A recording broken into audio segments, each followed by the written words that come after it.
Hi అండి, welcome back to Swapna healthy recipes. నేను మీ స్వప్న. Today వీడియోలో మీకు ఆకాకరకాయ వేపుడు ఎలా చేయాలో చూపించబోతున్నానండి. దీన్నే బోడ కాకరకాయ అని కూడా అంటారు.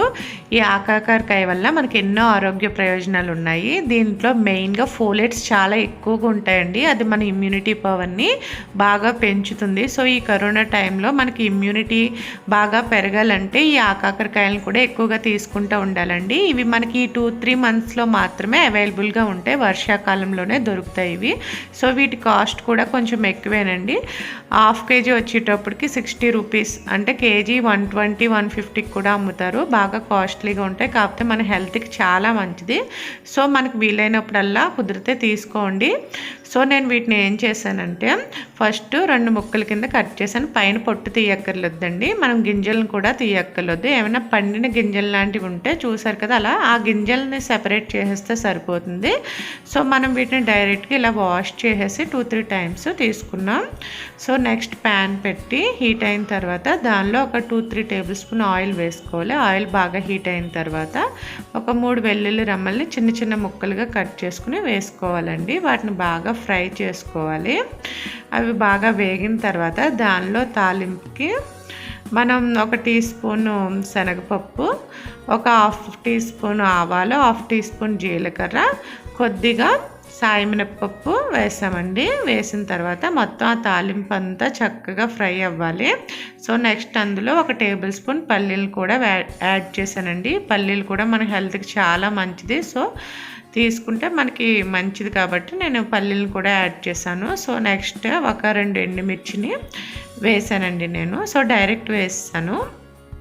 సో నెక్స్ట్ నేను ఒక పెద్ద ఉల్లిపాయ అయితే 1/2 చెక్క సరిపోతుందండి. మీడియం సైజ్ ఉల్లిపాయ తీసుకుంటే వాటిని చిన్న చిన్న ముక్కలుగా కట్ చేసుకుని వేసుకుని ఇందులో బాగా గోల్డెన్ కలర్ వచ్చే వరకు ఫ్రై చేసుకోవాలి. సో నెక్స్ట్ నేను ఒక 3 పచ్చిమిర్చిని కట్ చేసుకుని వేసుకున్నానండి. కారం మనకి తగ్గట్టు కొంచెం స్పైసీగా కావాలంటే 4-5 వేసుకుంటే సరిపోతుంది. సో నేను ఒక 2 రెమ్మలు కరివేపాకు కూడా యాడ్ చేసి బాగా ఫ్రై చేస్తున్నానండి.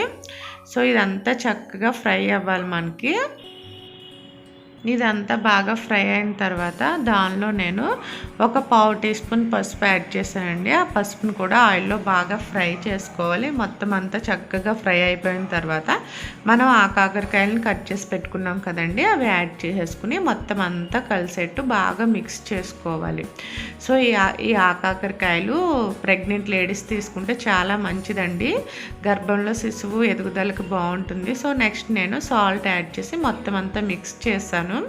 మిక్స్ చేసిన తర్వాత వాటిని మనం లిడ్ పెట్టేసి ఒక 10 మినిట్స్ పాటు చక్కగా కుక్ చేసుకోవాలి లో ఫ్లేమ్లో పెట్టుకుని. మనం అలా 10 మినిట్స్ తర్వాత ముక్క ఉడికిందో లేదో టెస్ట్ చేసుకుంటే తెలుస్తుందండి. ఒకసారి చూసుకుని సాల్ట్ అది సరిపోయిందో లేదో చూసుకుని నెక్స్ట్ 1 టేబుల్ స్పూన్ కారం యాడ్ చేశాను. యాడ్ చేసి మొత్తం అంతా మిక్స్ చేసుకుని ఒక 2 మినిట్స్ ఉంచి స్టవ్ మీద దించేస్తే మనకి ఆకాకరకాయ వేపుడు రెడీ అయిపోతుందండి. ఎంతో సింపుల్గా చేసుకోవచ్చు. మన హెల్త్కి కూడా చాలా మంచిది. డయాబెటీస్ పేషెంట్స్ కూడా చాలా మంచిదండి. కళ్ళకి ప్రాబ్లమ్స్ ఏమన్నా ఉన్నా అవి కూడా క్యూర్ అవుతాయి. సో ఈ ఆకాకరకాయని తప్పకుండా తీసుకోవాలండి. మనం ఎప్పుడైనా అవైలబుల్గా ఉంటే తీసుకుని ట్రై చేయండి. ఈ రెసిపీ ఎలా వచ్చిందో మీ ఫీడ్బ్యాక్ని నాకు కమెంట్స్లో తెలియజేయండి. ఈ వీడియో కనుక మీకు నచ్చినట్లయితే లైక్ చేసి, షేర్ చేసి, కమెంట్ చేయండి. ఎవరైనా సబ్స్క్రైబ్ అవ్వకపోతే ప్లీజ్ సబ్స్క్రైబ్ చేసి పక్కనే ఉన్న బెల్ ఐకాన్ని క్లిక్ చేయండి. మరిన్ని వీడియోస్ మీకు వస్తాయి. So thanks for watching. By.